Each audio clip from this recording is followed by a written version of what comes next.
We're back for another week of NRL Offside. As always, JC, mate, we have a very full slate of on and off-field action to discuss. Mate, the NRL, it never fails to disappoint. There certainly is a lot to chat about from last weekend's round of football and also all the things swirling off the field as well. But before we do get to that, mate, I am always very happy to see your good self. How are you? Yeah, I'm going well, Noz, and hello to our listeners. I thought it was another cracking round of footy, and I reckon, Noz, you've got a bit of a spring in your step, mate, after your Eels upset the Doggies over the weekend. So I'm happy for you, mate. But look, I don't want to spoil speed round. So over to you, Noz. Let's kick off the show, mate. Mate, it was a spring in my step, but it's also combined with an acute case of whiplash. Now, when we talked last week, I mentioned in the round preview that if Parramatta did win against the Bulldogs, it would be grounds for a Royal Commission. Mate, I think that might be the case, but we also probably need to expand it to include the North Queensland Cowboys. After 3 weeks of looking pretty good, mate, they were diabolical on the weekends. The West Tigers, again, their form was up and down. We're going to talk about that a little bit later. And the Manly Seagulls. Mate, the Manly Seagulls, how do you possibly explain a team that comes out and looks terrible for their first 3 home games and then suddenly vaults into contending for the top 8? Mate, I can't work it out. And that's not even mentioning the breakneck pace of the NRL news cycle. Mate, it was just Monday that news of Shane Flanagan's sacking came out. Now, if we look at the big picture of that, I'm going to go to you in a moment for your opinion on Flanagan's outing at St. George. But from a big picture perspective, mate, we are just over a quarter of the way through the season. We've already had 2 coaches sacked. Now, again, there's plenty of rugby league historians out there. Maybe they could correct me, but I can't remember a season where we've had multiple coaches sacked in season, let alone one where they've gone so quickly. So, mate, again, that NRL news cycle, it just keeps getting quicker and quicker and quicker. Now, I mentioned the fact that I was interested in your opinion about Flanno's sacking. Mate, what's your take? Oh, look, I think it was only a matter of time. His record, 0 from 11, if you include the games at the back end of last season, wasn't great. It's pretty hard to support that from a club point of view, and obviously the fans. And yeah, I think they just announced late yesterday that Dean Young will be the interim coach for the remainder of the season. So let's see if he can, pull off a Kieran Foran and. Jag a win. Hopefully not against the Roosters, but I really hope the Dragons turn it around a little bit because they, as you said, they've been diabolical. They've been woeful. Well, mate, let's hope for your sake that dead cat bounce comes a week after. Mate, the thing always thought about Flanagan is that it's a truism of life. You can't cash the same check twice. He really tried to replicate what he'd done at Cronulla, but it was completely different circumstances. I think his recruitment and player management strategies were his ultimate downfall. I mean, it wasn't as though he suddenly became a terrible coach, but he just couldn't seem to put together a roster that could do anything on the field. Now, on to this week's show. John, as always, mate, it is a bumper edition of NRL Offside. We've got the speed round. Now, I'm going to throw this to you, JC. What do you think our time was last week, mate? Oh, I thought we were definitely within budget. 3-4 minutes. 3-4 minutes. What did we do? Mate, you're sort of selling us short. 2 minutes and 30 seconds. So we're in the wheelhouse. I've had a look at the show notes for today. I think we're going to backslide a little bit, but that gives us something to aim for. What caught our eye? Now, you and I have a bit of a disagreement with what caught our eye this week, but we're going to get to that. The grapple is the game's current hot topic. Our round preview, we're going to subject everybody to our usual inconsistent tipping, and you're on the podium for freeballing today, mate. I don't even know what it is, and I'm really looking forward to it. But, mate, we're going to start the show off as we always do with speed round. Let's go.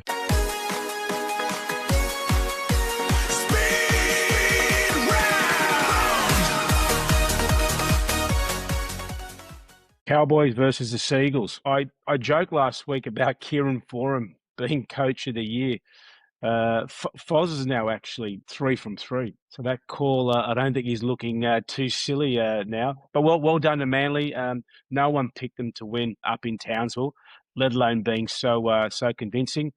However, pretty tough news for Turbo again. He picked up another injury. He's going to be out for an extended period. Raiders versus a Storm. I feel like my comments from last week have come back to bite me. I went and looked at the show again, and I said, is 4 losses in a row even allowed?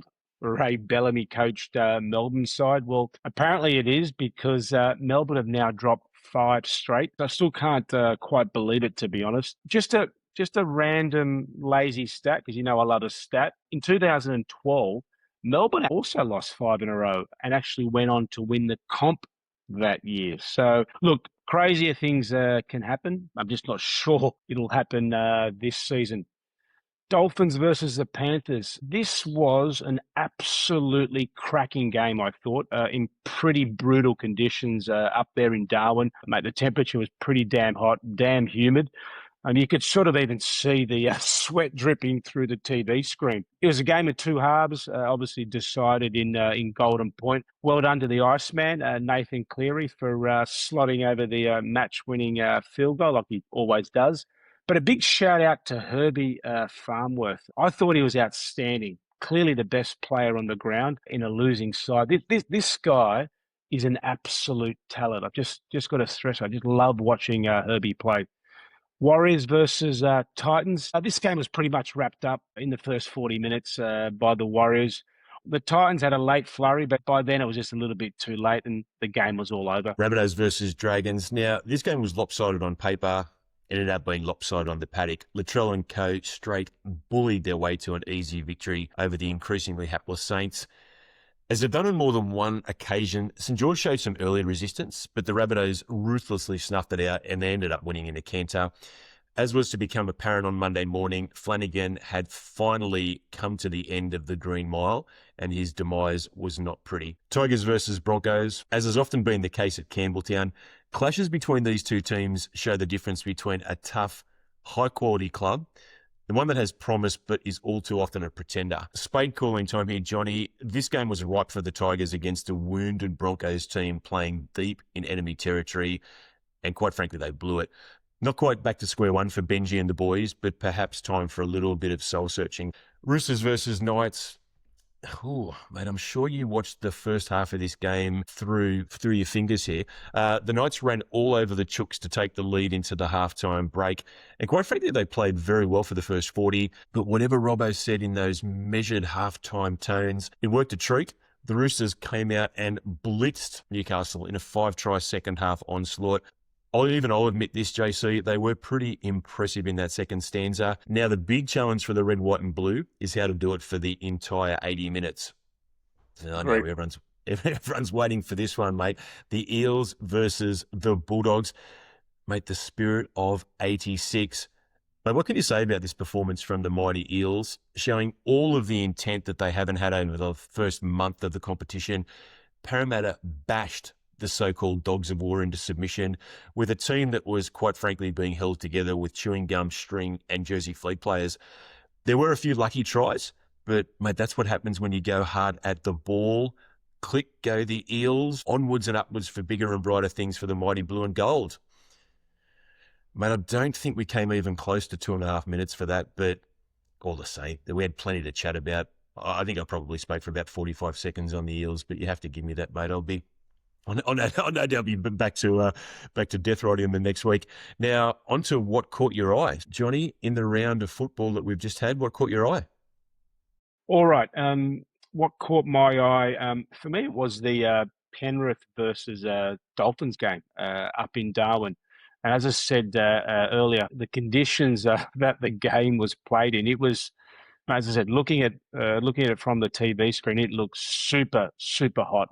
Obviously, the humidity was pretty high. And I just loved watching how the players were adapting to the conditions. I don't know if you noticed, but all the players were obviously trying to keep cool. They had cold towels over their heads. They had ice packs shoved down their jerseys. They were those big sort of mist fans going flat out on the sidelines. And then I also love the interchange players sitting in that cool room like it was a bit of a VIP nightclub.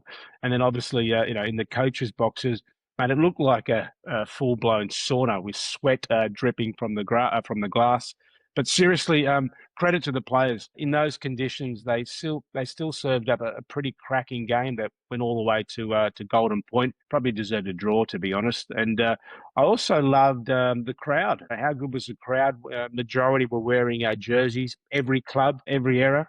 It was a bit like a rugby league time machine in the stands. So yeah, I think the Darwin game is a great initiative by the NRL. I think it's fantastic for the fans. Clearly, there's a love of rugby league in that part of the world. So yeah, well done to the NRL. I really like the Darwin fixture that I think is on the calendar pretty much every year now. So, of all of the things that happened in last weekend's round of football, basically what caught your eye was the weather in Darwin. Now, mate, I'm going to actually throw this back to your Italian heritage. That's pretty much like going to see Michelangelo's statue of David in Florence. And what catches your eye is the colour of the museum usher's shoes. Mate, that is absolutely ridiculous. I mean, turn it up. Last week in What Caught Your Eye, we waxed lyrical about the Dogs of War. Mate, it was very justifiable. They played a fantastic game of football against a rampant Penrith Panthers team. At the same time, we excoriated Parramatta's dismal all-time low against the Titans. And again, we had a fairly robust rationale for that.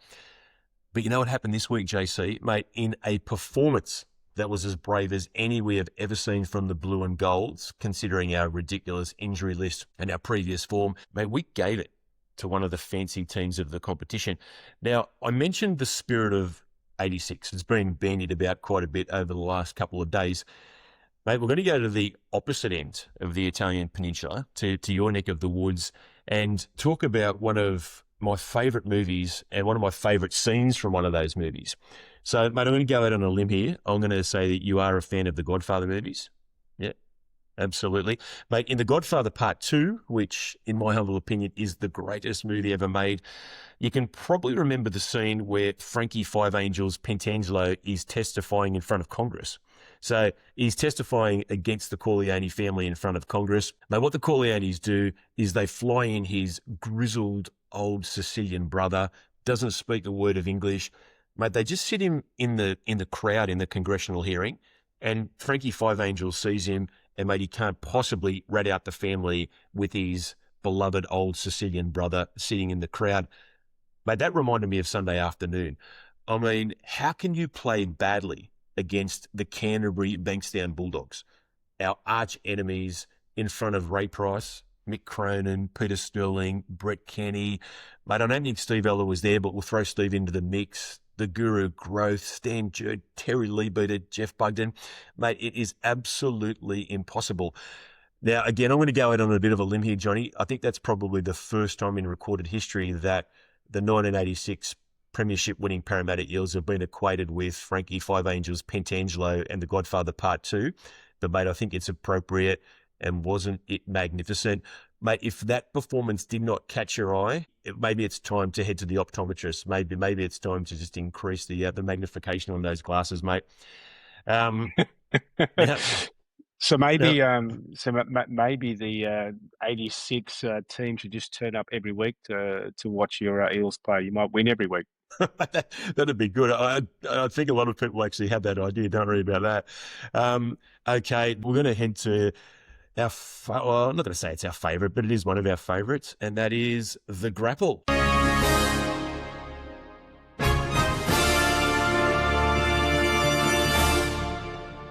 Okay.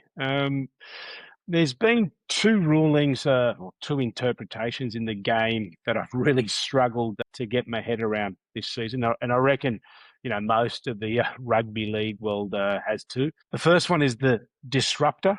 Just love the name of that ruling. And the second one is the hip drop tackle. I'm going to start with the disruptor. Now, a few weeks ago, we saw some shockers with the disruptor calls. Then, obviously, the NRL came out, admitted it.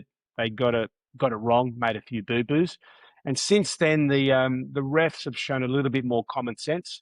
And, we haven't really seen another sort of Robert Toyer moment. So I'm glad this one has sort of settled to a degree. But the hip drop, as I call it, the hip-hop tackle, honestly, I'm still lost on this one. And I think most fans, probably the players, even the coaches, the media, they're probably in the same boat. Now, unfortunately, we are seeing a lot of injuries from this tackle. And over the weekend, we saw what happened to poor Mitch Kenny in that tackle. And clearly, nobody wants to see players injured. But here's the thing: it's a style of tackle, in my sort of view, that has been around forever. But now all of a sudden, it feels like sort of every leg hips tackle from behind is clearly scrutinised, penalised, sinned in, player put on report, and then clearly, obviously, a couple of weeks they get put on the sidelines because the player's been suspended. So look, right now, it just feels like if you're chasing a bloke from behind and you tackle him around the legs, the hip, you're probably just better off letting the guy go. Or even worse, not even bothering to make a solo tackle from behind, because the risk of getting it wrong these days is quite huge, and clearly the penalty is also quite severe as well. So from my point of view, I really think the NRL needs to spend some proper time on this topic, bring some clarity. Everyone agrees that player safety clearly comes first. There's no debate there, but defenders need to know what they can do, not what they can't. Because right now it just feels like a lottery, a bit of guesswork. So I'm thinking maybe maybe the NRL needs to get some ex-players to lead a hip hop summit. Maybe they can do it in Vegas to get to the bottom of it, because as we saw on the weekend, and we've been seeing it for a little while now, it's starting to become quite common, and no one's clear on the ruling. So I think it's about time the NRL gets to the bottom of it and solves it. So what's your take on maybe the hip drop tackle at the moment, Noz? But firstly, I like the idea of the hip drop summit. We could put it out to tender. It could be like the Olympics or the Soccer World Cup. Maybe we could go to other towns in Nevada, like Reno or Carson City. They could promote us. It'd be like the $4.99 lunchtime buffet. Mate, I think you've hit the nail on the head when you've talked about the clarity. So there is a definite lack of clarity about both the disruptor and particularly the hip drop tackle rule at the moment. Now, I think we have to make allowances for the fact that NRL, rugby league, it's played at lightning speed these days. There's bound to be a few officiating 50-50s, maybe even 40-60s. They sometimes border on head scratches. But I think I'm like most fans. I don't actually mind that. I think a lot of the howlers come from the bunker, to be honest with you, where we slow the action down too much and we're making decisions that have never been decisions in the 120 plus years of rugby league. But in a game that moves so quickly, we need clarity in the rules. And I think that's where we have issues with both the disruptor and the hip drop. In terms of the rules themselves, I like the disruptor rule. I think a player coming through and sort of jumping to put the ball catcher off, mate, it's a cynical ploy. It's not in the spirit of the game. That said, it can be sometimes a little bit of a psychoanalytical exercise from the referee trying to work out what the player's intent was. The best example of that was the one that raised your ire a couple of weeks ago with Rob Toyer. I mean, the referee was obviously making a decision about whether or not Toyer's arms were extended far enough, what his intent was. It's almost impossible to determine. Mate, the hip drop is a different kettle of fish. You mentioned that it's become a bit of a lightning rod for both the referees and the officiating in general, and people aren't entirely sure of what it is.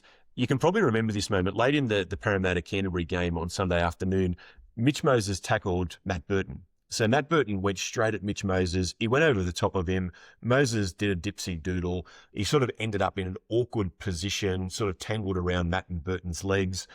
Mate, I was actually really worried, you might be able to say terrified, because it was a crucial part of the game, that the referee was going to give a hip drop penalty simply because of the fact that Mitch Moses ended up awkwardly tangled around Burton's legs. He didn't. In fact, the refereeing was universally excellent on Sunday afternoon, but that just indicates the lack of clarity that we have around the hip drop rule at the moment. The argument against hip drop penalties is the one that you gave.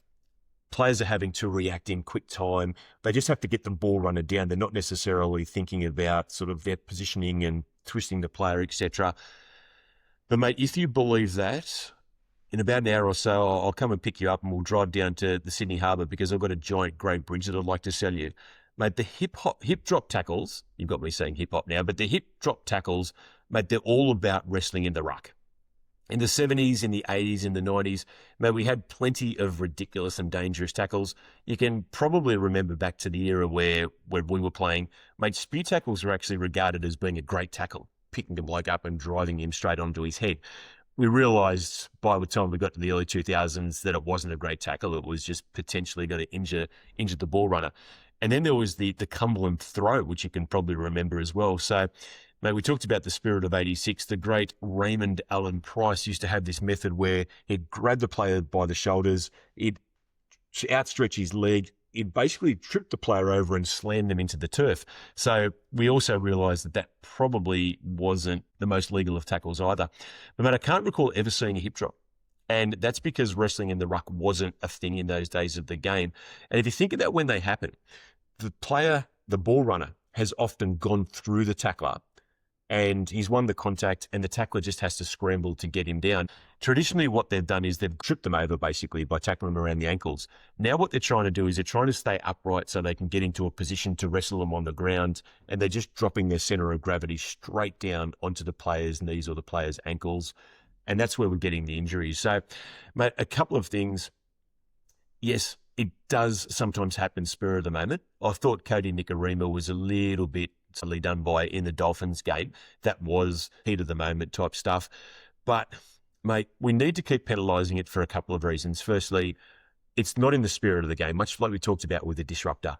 If you lose the contact as a tackler, you should not be allowed to gain an advantage through wrestling. And the second reason is a little bit more raw. You mentioned it. Mate, Jermaine Hopgood, Mitch Kenny, they're out for the entire season. It can be really dangerous as well. The final thing I'll just leave it with the hip drop is it's something which has been coached into the game. If it's been coached into the game, Johnny, it can be coached out of the game as well. Okie dokes. Now, on to our round preview, JC. Onto our much anticipated tips. So let's have a look at the upcoming round. Let's start with Tigers versus the Raiders. I thought the Tigers were a little unlucky against the Broncos, whilst the Raiders had a solid bounce back win over Melbourne, although it wasn't exactly convincing. Both teams have young, exciting players. There's plenty of X factor across the park. I actually think this should be a pretty good clash. As it's played at Leichhardt, I'm gonna go for the Tigers. And were the West Tigers unlucky, or did they just squander a perfect opportunity? I thought in the first 20 minutes they were great. They played with great physicality, great intent, but mate, then they just made way too many mistakes. I thought the Raiders were better. I also thought Ethan Sanders was good. He played his best game in a Raiders jersey, but I'm expecting the Tigers to bounce back at home. I'm actually going for the Tigers as well. Cowboys versus the Sharks. I didn't expect the Cowboys to drop the game against Manly, to be honest, especially at home.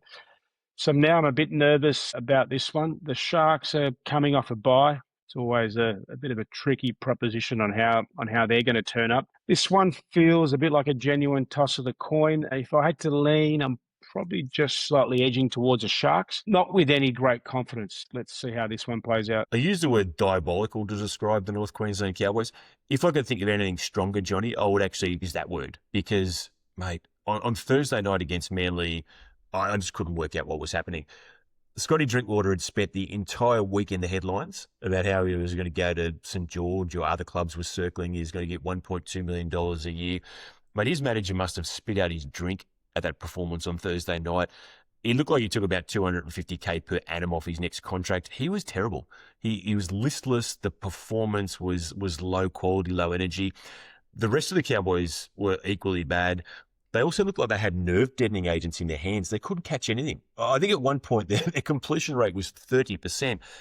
Who is this team? Now, they've beaten both of last year's grand finalists, and then they've come out and played absolute clankers against the Tigers and the Seagulls. So, mate, they are infuriating. I think this Sharks team, I've said it time and time again, they're a middling team. They come out and they just grind out victories against lesser opponents. I think that's going to be the case on Sunday. I am going for the Sharks. I now officially distrust the North Queensland Cowboys.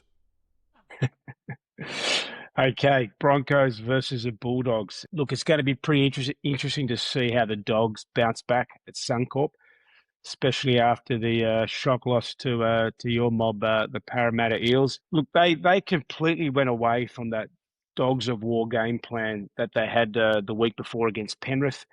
The Broncos, on the other hand, they just got over the Tigers despite missing a few key outs.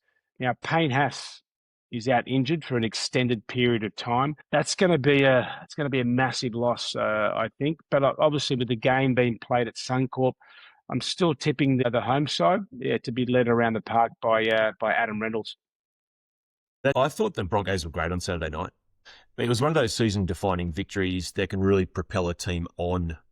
But you know what else can define seasons? Injuries. And, mate, this Bronco team now has Walsh, Hunt, Haas. I've heard that Katoni Staggs might be out as well with a torn ligament in his foot. So that's going to make it a big challenge. The Dogs will have to be better. I think, again, it was a little bit of a wake-up call. They ran around like good sorts on Sunday, and Parramatta pulled their pants down. A few of those sort of things that have been affecting the Dogs over the first part of the season came to the fore again. They were clueless in attack. There were questionable selections as well. I mean, Cam Serraldo, sometimes he does things that really make you wonder. I don't know why he put Josh Curran in the centres, but he was a defensive liability for the entire game. Now, I think that the Dogs will get this one. I think they'll be better. But you really have to beat this Brisbane team. They are very, very tough and they're very resilient. I'm going for the Dogs, but not with a great deal of confidence. Okay, let's move to my team, the Roosters versus the Dragons in the Anzac Day clash. Look, this is one of the great spectacles, in my opinion, on the rugby league calendar, Anzac Day. The last few years, look, the Roosters have had the wood over the Dragons. They've racked up some points. And I think on current form, I think it's going to be hard to see that changing. It'll be interesting to see how the Dragons turn up, especially after Flanagan's axing. I still think Roosters hit this 30 plus. And I'm tipping Teddy to get the Anzac medal for player of the match. Mate, the cliche is the dead cat bounce, but this St George team is the deadest of cats. So who knows what sort of a bounce we're going to get for them. The most interesting part of this game is that the Chooks have firmed into second favourites for the competition. Now, they're playing the consensus worst team in the competition at this game. It should be an easy selection, and I think it is. Saints have a tendency to provide some early resistance, but at their heart, they're a park footy team. The trick for the Chooks will be to play the entire 80. If they do play for the entire 80, I really think that they'll give this Saints team an absolute hiding. Warriors versus the Dolphins. This shapes up as a really good contest. It's probably going to be a bit of a tough ask for the Dolphins, though, obviously backing up after that brutal Darwin game and all their sort of recent travel. The Warriors at home, they're generally pretty hard to beat. But I wouldn't be surprised if the Finns make a bit of a game of it here and maybe cause an upset. I might tip the Dolphins in this one. Yeah, I'm not going to tip the Dolphins, but I agree with you. I think they do have a sniff in this game, and I think it all comes down to Thomas Flegler. We've talked about the fact that to match up with this Warriors team, you have to take them on in the middle.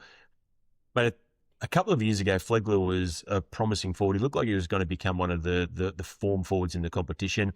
He had that horror stretch of injuries.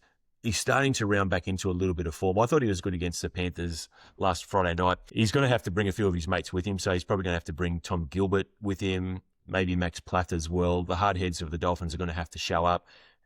It is too risky a proposition, though. The Warriors are really rampant in that middle third, so I'm going to go for the Warriors in this one, John. Storm versus the Rabbitohs. Melbourne Storm, 6 straight losses.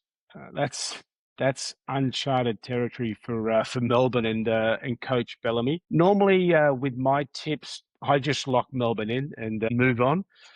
But the last 5 weeks, mate, seriously, these guys have absolutely stuffed up my tipping. Now, surely they bounce back here and at home. I am tipping Melbourne, but I'm not overly confident about that one. You mentioned a little bit earlier in the program, John, about 2012 and the last time the Storm lost 5 in a row.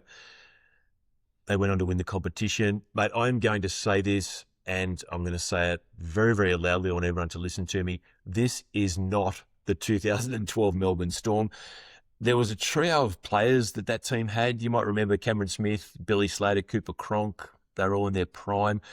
Mate, do you see anyone like that in the current Melbourne team? If you do, let me know, because I can't see him at the moment.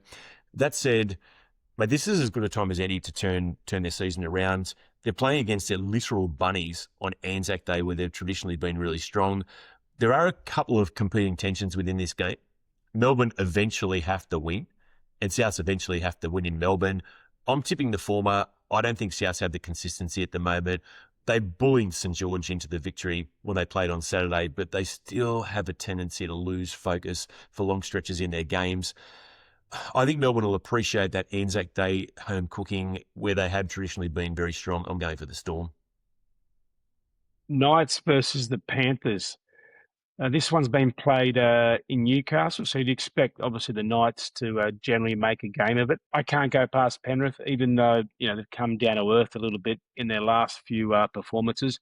I'm expecting Nathan Cleary to continue his strong form, have a big game, and continue his march up the Dally M leaderboard. I think he's a big chance of taking that out this year. So Penrith for me. Penrith have come back to the pack. You mentioned that. Their left edge, that Blaze Talangi left edge, was horrible again in the Dolphins game. The Dolphins aimed all of their attack down that side and had quite a bit of success. It was only Cleary magic that got them home. But you know what, Johnny? Nathan Cleary's playing this week again, and he is an absolute master. So I don't think the Knights have the sustained effort in them to trouble the Panthers. I think Nathan Cleary will lead the Panthers around the park, and they'll come with a victory. Okay, on to the game of the round. Now, last week's Parramatta-Canterbury clash was a throwback to the 80s. We've got another one, Johnny, the Sea Eagles versus the Eels. So, mate, what are your thoughts on that? Yeah, as you said, this is a classic rivalry from from the 1980s. Plenty of great history between these two teams. You spoke about it before glowingly. Parramatta were absolutely brilliant versus the Dogs on the weekend, especially with so many of their key players out injured for the season. All three of Kieran Foran's wins this season have been on the road. Can he jag his first win at home? I'm actually thinking yes, but I think it's going to be a tight one versus the Eels. So, I'm looking forward to this one. Now, last week you waxed lyrical about the 1980s. And I thought about how good it would be to actually go back, to jump in the old DeLorean, head back to, say, 1981. It would be going to the movies, watching Raiders of the Lost Ark, would have Toto's Africa on the radio. Parramatta would win a game or two. But, mate, after last week's truly epic performance from the Blue and the Golds, mate, keep me in 2026. I thought Manly were great on Thursday night, sorry. So that 1-2 punch of Tula and Olakwadu, it's really elite. They've also strengthened up their defensive resolve and their overall effort. And I was going to throw this stat at you. In their 3 start-up losses, which were at home, as you mentioned, they gave up an average of 33 points a game. In their 3 subsequent away wins, they've given up an average of 14 points a game. Mate, that to me shows that the game for the Manly Seagulls is being played between the ears at the moment. Parramatta, despite all of the bouquets that we threw at them for Sunday's performance against the Bulldogs, they're also a between-the-ears team at the moment as well. They should be buzzing after Sunday's resounding victory, but it's that week-in, week-out effort. We need to bring it again this weekend and show that we can be consistent. We're heading into Brookie. That's traditionally been a graveyard. I have some confidence, JC. Maybe this is heart over head stuff. Maybe I am still semi-delirious after last weekend's glorious victory, but I am tipping Parramatta. Okie dokes. Now we are on to freeballing, Johnny. We do have a new theme and a new title card, so we'll just get that out of the way. 'Cause I'm free balling. All right, for this week's freeballing segment, I want to talk about send-offs and the recent rise of sin bins. And this comes off the back of Jaden Sewer getting sent off for the hit on Cam Murray over the weekend. It got me thinking, you hardly see send-offs these days. And I've got a question for you, Noz. Before Sewer got sent off over the weekend, when do you think was the last time a player got sent off in the NRL? Mate, was it Bruce Clark in 1978 at Lidcombe Oval? Well, he definitely did get sent off probably 1,000 times. Right, probably more than a few, yeah. The last send-off before Sewer on the weekend was actually the back end of the 2024 season, was actually round 22, and it was Justin Olam for the Melbourne Storm. So it has been a little while between send-offs. And you start to think, mate, the game must be a lot cleaner these days. Players are more disciplined. Or is it that you're just probably a bit more cautious, knowing that, one wrong shot can really cost your team plenty of minutes playing a man down? So I thought I'd go and have a look at the send-off numbers since the NRL era started in 1998. There's been just over 110 send-offs in total since 1998.